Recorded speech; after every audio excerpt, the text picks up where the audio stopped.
Hi everyone. I would like to spend a little time on the subject of illusions, which includes hallucinations and visions. I will talk about my experiences with such things and then I will try to explain why they should not scare people. I had my first visions after reading Michel de Marquez's book Thiaoouba Prophecy. I saw Saul's face several times. All the visions except one happened at night, when I woke up from sleep. Often, I just saw her face, but on one night, Saul's eyes were emitting waves coming towards me, as if someone had thrown two identical stones into a quiet lake at a short distance from each other. All those visions lasted a few seconds, ending when I got a little uncomfortable, which I regretted. I always thought that such visions helped me understand that the dream I just had a meaning, or that it was deliberately generated by Thiaoubians. All the visions that occurred during the night after I woke up were in front of my closed eyes. But I also saw once Saul's face in front of my open eyes in the middle of the day. At that time, I thought about making web applications for which people would pay money.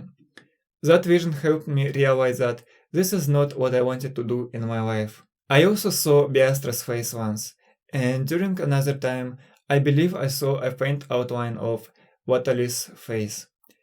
Both visions happened at night, after I woke up.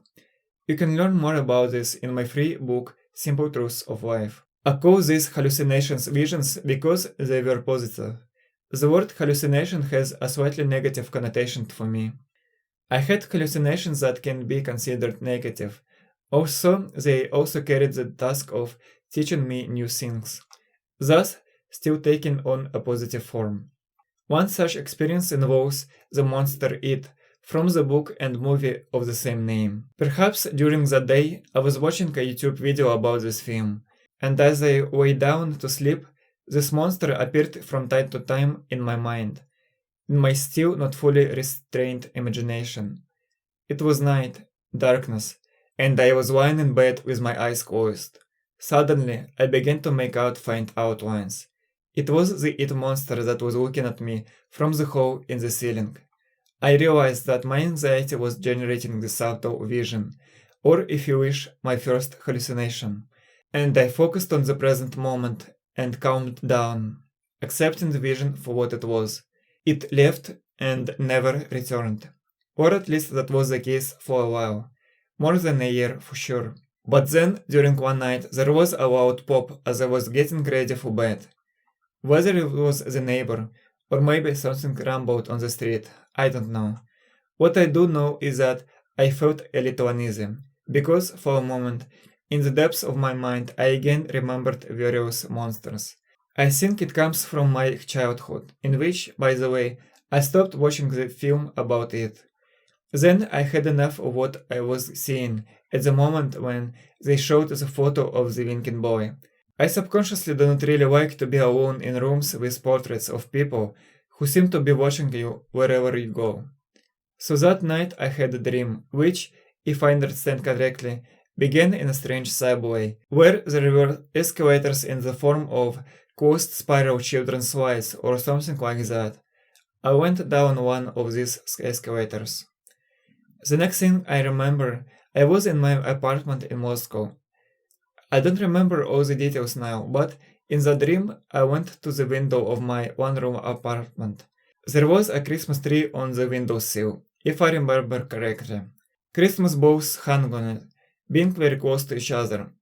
There was also one toy standing underneath them. At one point I looked at the glass of the window, and in the reflection of one of the toys standing under the tree, I saw a toy version of the monster It, which was looking right at me.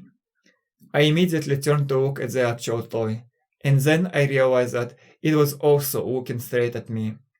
But in reality this is not possible, because the toy is either turned to face the window, it looks at you only in the reflection, or it looks into the room and only the back of the toy is visible in the reflection.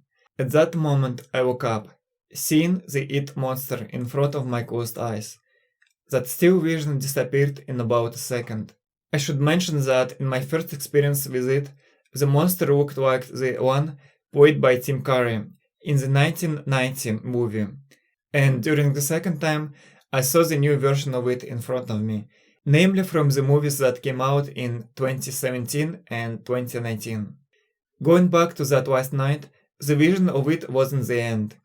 I realized that most likely my slight jitters after a loud knock before going to bed was the cause of both the dream and the vision. I was also mindful of the conclusions I drew after the first vision, namely that we ourselves generate hallucinations. They arise from our fears, which are usually also generated by us. We can choose not to be afraid, and this is a fact. For example, knowledge can help you not to be afraid. It was this way with me when I realized the reason for my first vision of it in the ceiling, and so I simply stopped being afraid, which contributed to the disappearance of that brief hallucination. But despite all this knowledge, lying in bed in the middle of an almost pitch black night, I still could not help but think about the dream, about the dawning, and about the subsequent vision, when I had already woken up. This could not but contribute to the fact that I felt a little uneasy, a slight anxiety, if you will.